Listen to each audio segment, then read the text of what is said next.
आप सुन रहे हैं जगत गुरु तत्वदर्शी संत रामपाल जी महाराज द्वारा लिखित पुस्तक जीने की राह का पेज नंबर 138, अध्याय अनुराग सागर का सारांश।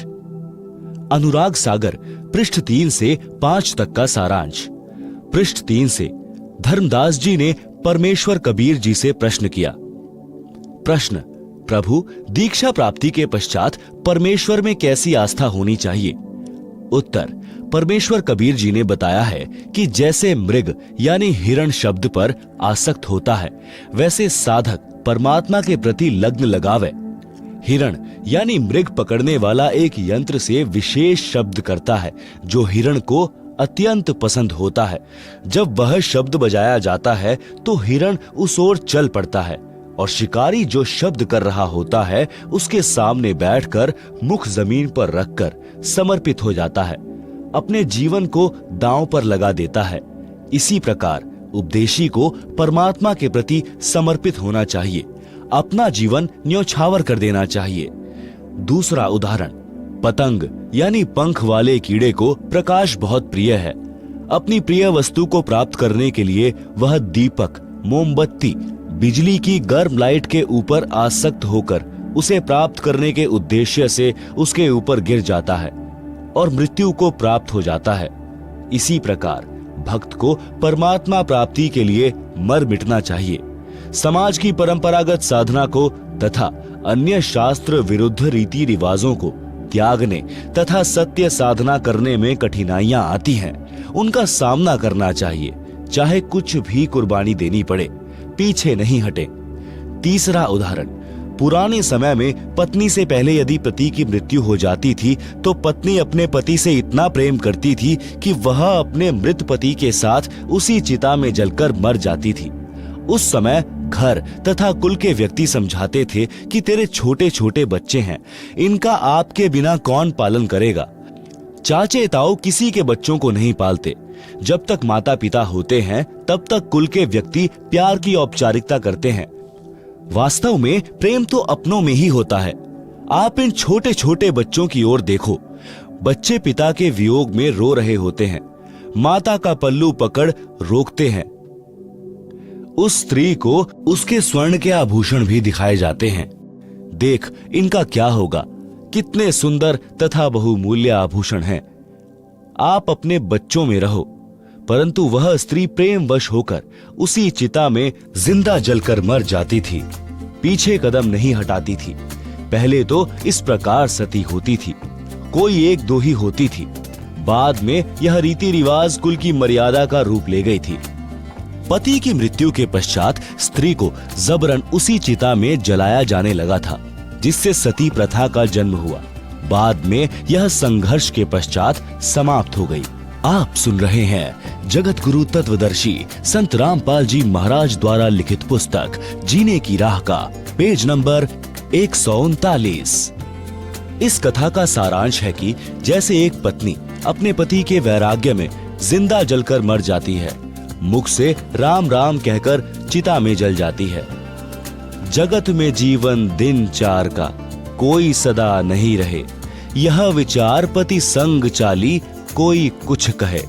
शब्दार्थ: बहुत पुराने समय में स्त्री अपने मृत पति के साथ जलकर मर जाती थी। उस समय उसकी आस्था अपने पति के अतिरिक्त किसी धन संपत्ति, बालकों या आभूषण में नहीं रहती थी। यह विचार करती थी कि संसार में आज नहीं तो कुछ दिन बाद मृत्यु होगी। संसार के व्यक्ति कुछ भी कहें, वह किसी की परवाह नहीं करती थी। इस तरह का विचार करके वह स्त्री अपने पति के साथ जलकर मरती थी।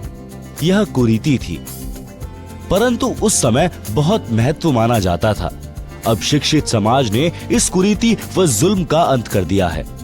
भक्ति में दृढ़ता उत्पन्न करने के लिए यह उदाहरण सटीक है कि भक्त को भी ऐसी आस्था परमात्मा प्राप्ति के लिए बनानी चाहिए। संसार के व्यक्तियों की सांसारिक बातों पर ध्यान न देकर अपने उद्देश्य की सफलता के लिए दृढ़ता से भक्ति करें, मर्यादा का पालन करें। नीचे की वाणियों में यही समझाया है कि भक्त सत्पुरुष की प्राप्ति के लिए ऐसे ही लगन लगाएं, संसार के नाते संपत्ति को भूल जाएं और केवल परमात्मा में ध्यान लगाएं।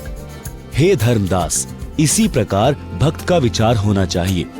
ऐसे ही जो सतपुरुष लौ लावे, कुल परिवार सब बिसरावे, नारी सुत का मोह न आने, जगत रू जीवन स्वप्न कर जाने। जग में जीवन थोड़ा भाई, अंत समय कोई नहीं सहाय।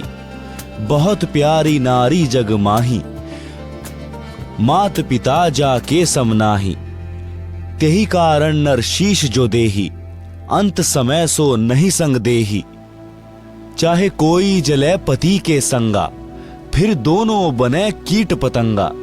फिर पशु पक्षी जन्म पावे, बिन सतगुरु दुख कौन मिटावे। ऐसी नारी बहु तेरी भाई, पति मरे तब रूधन मचाई। काम पूर्ति की हानि विचारे, दिन 13 ऐसे पुकारे। निज स्वार्थ को रोदन करही, तुरंत ही खसम दूसरों करही। सुत परिजन धन स्वप्न स्नेही, सत्य नाम गहु निज मति एही। स्वतन संप्रिय और न आना, सो भी संग नहीं चलत निदाना। ऐसा कोई ना दिख भाई, अंत समय में होए सहाय। आदि अंत का सखा भुलाया, झूठे जगन्नाथों में फिरे उमाया। अंत समय जमदूत गला दबावे, ता समय कहो कौन छुड़ावे। सतगुरु है एक छुड़ावन हारा, निश्चय कर मानहु कहा हमारा। काल को जीत हंस ले जाही, अविचल देश जहां पुरुष रहा ही। जहां जाए सुख होए अपारा, बहुर न आवे इस संसारा। ऐसा दृढ़ मता कराही, जैसे सूरा लेत लड़ाई। टूक टूक हो मरे रण के माही, पूठा कदम कबहु हटावे नाही। जैसे सती पति संग जरही, ऐसा दृढ़ निश्चय जो करही। साहेब मिले जग कीर्ति होई, विश्वास कर देखो कोई। हम है राह बतावन हारा, माने बचन भव उतरे पारा। छल कपट हम नहीं कराही, निस्वार्थ परमार्थ करें भाई। जीव एक जो शरण पुरुष की जावे, प्रचारक को घना पुण्य पावे। कोटि धेनु जो कटत बचाई, एता धर्म मिले प्रचारक ताही। लावे गुरु शरण दीक्षा दिलावे, आपा ना थापे सब कुछ गुरु को बतावे। जो कोई प्रचारक गुरु बनी बैठे, परमात्मा रूठे काल कान एठे। 1,28 झूठे गुरु रोवे, पड़े नरक में ना सुख सोवे। अब कहे है भूल भई भारी, हे सतगुरु सुध लेवो हमारी। बोए बबूल आम कहां खाई, कोटि जीवन को नरक पठाई। ऐसी गलती ना करहूं सुजाना, सत्य वचन मानो प्रमाना। आप सुन रहे हैं जगत गुरु तत्वदर्शी संत रामपाल जी महाराज द्वारा लिखित पुस्तक जीने की राह का पेज नंबर 140। शब्दार्थ। उपरोक्त वाणियों का भावार्थ है कि जब लड़का युवा होता है तो उसका विवाह हो जाता है। विवाह के पश्चात माता पिता से भी अधिक लगाव अपनी पत्नी में हो जाता है। फिर बच्चों से ममता हो जाती है। यदि पति की मृत्यु हो जाती है तो पत्नी साथ नहीं जाती। कुछ समय पश्चात यानी 13वीं क्रिया के पश्चात छोटे बड़े पति के भाई के साथ सगाई विवाह कर लेती है। पति को पूर्ण रूप से भूल जाती है। यदि कोई अपने पति के साथ जल मरती है तो अगले जन्म में पक्षी या पशु योनि में दोनों भटक रहे होंगे।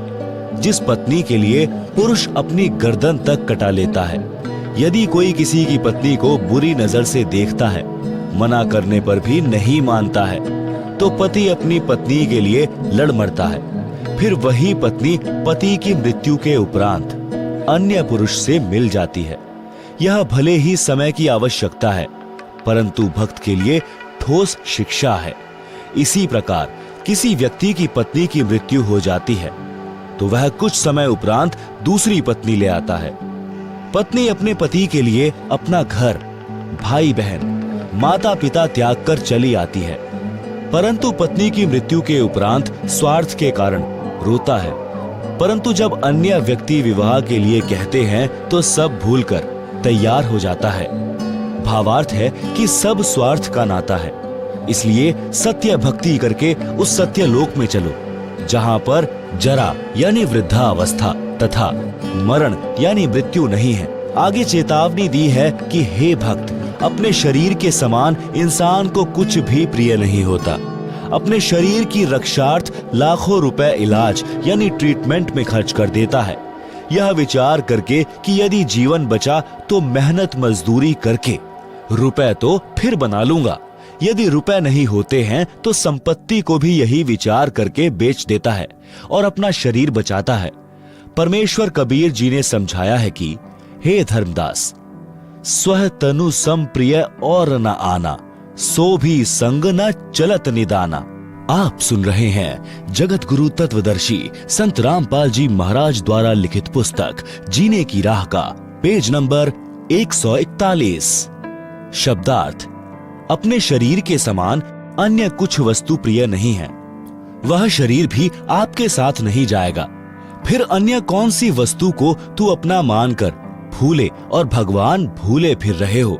सर्व संपत्ति तथा परिजन एक स्वप्न जैसा साथ है। कबीर परमेश्वर जी ने कहा है कि मेरी अपनी राय यह है कि पूर्ण संत से सत्य नाम यानी सत्य साधना का मंत्र लेकर अपने जीव का कल्याण कराओ, और जब तक आप स्वप्न यानी संसार में हैं, तब तक स्वप्न देखते हुए पूर्ण संत की शरण में जाकर सच्चा नाम प्राप्त करके अपना मोक्ष कराओ। सर्व प्राणी जीवन रूपी रेलगाड़ी यानी ट्रेन में सफर कर रहे हैं। जिस डिब्बे यानी कंपार्टमेंट में बैठे हो वह आपका नगर है। जिस सीट पर बैठे हो वह आपका परिवार है। जिस जिसकी यात्रा पूरी हो जाएगी वे अपने अपने स्टेशन पर उतर जाएंगे। यही दशा इस संसार की है। जैसे यात्रियों को मालूम होता है कि हम कुछ देर के साथी हैं, सभ्य व्यक्ति उस सफर में प्यार से रहते हैं, एक दूसरे का सहयोग करते हैं। इसी प्रकार हमने अपने स्वप्न वाले मानव जीवन के समय को व्यतीत करना है। स्वप्न टूटेगा यानी शरीर छूटेगा तो पता चलेगा यह क्या था। वह परिवार तथा संपत्ति कहाँ है जिसको संग्रह करने में अनमोल जीवन नष्ट कर दिया। संसार के अंदर परमात्मा के अतिरिक्त ऐसा कोई नहीं है जो मृत्यु के समय में यम के दूत कंठ को बंद करेंगे। उस समय आपकी सहायता करें।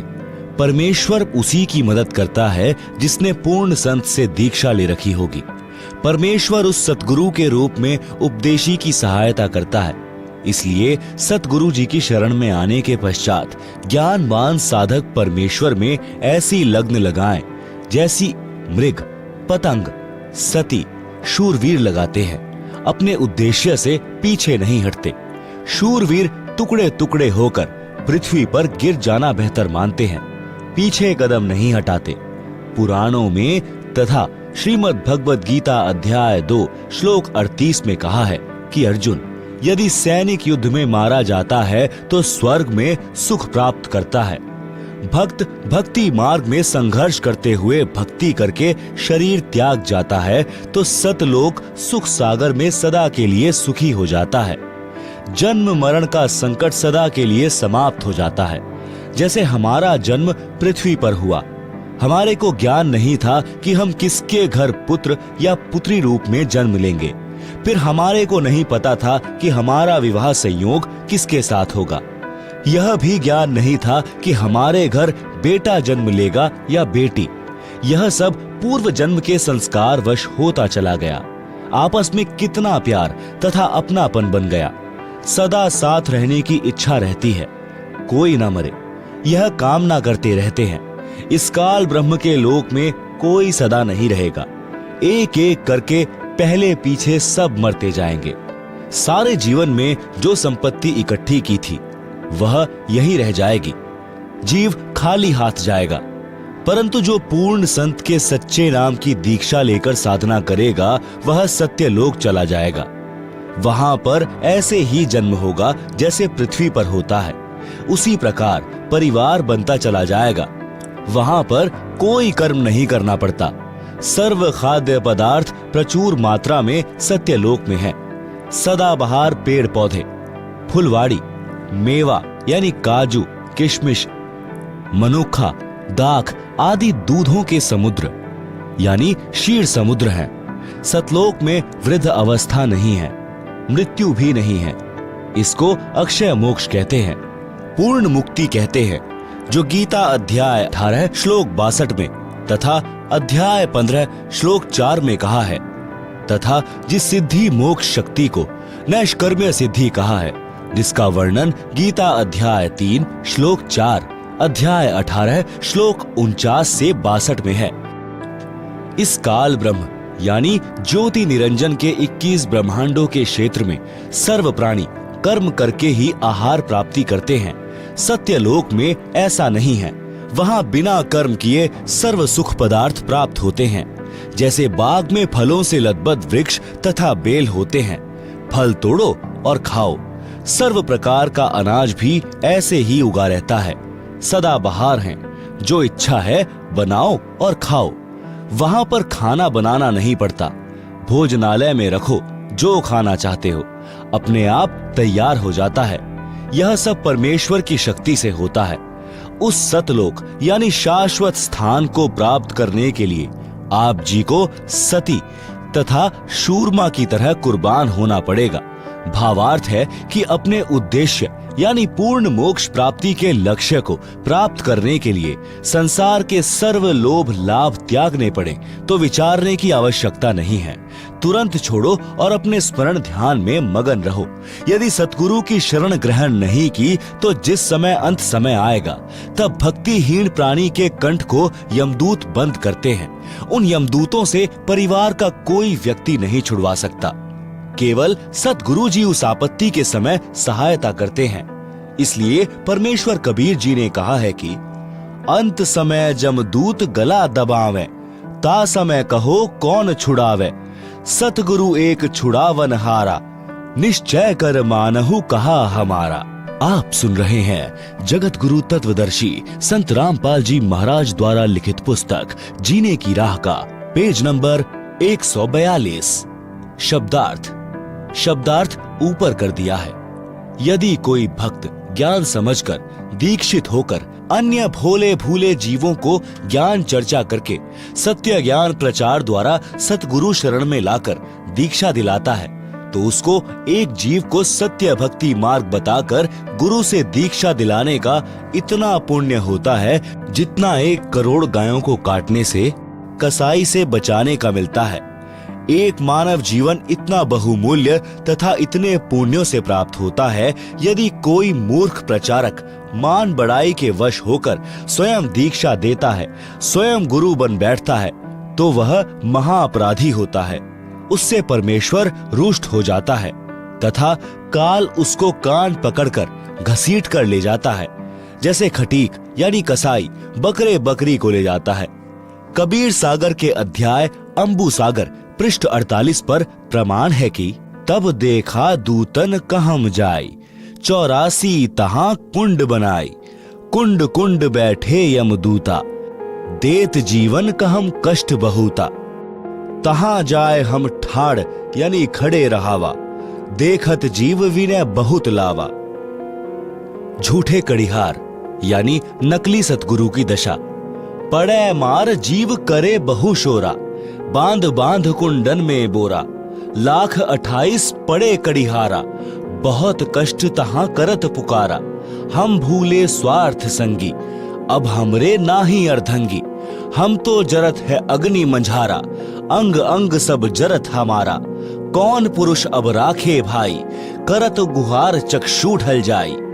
ज्ञानी यानी कबीर जी वचन। करुणा देख दया दिल आवा, अरे दूत त्रास भास दिखावा। यह वाणी बनावटी है, वास्तविक वाणी नीचे है।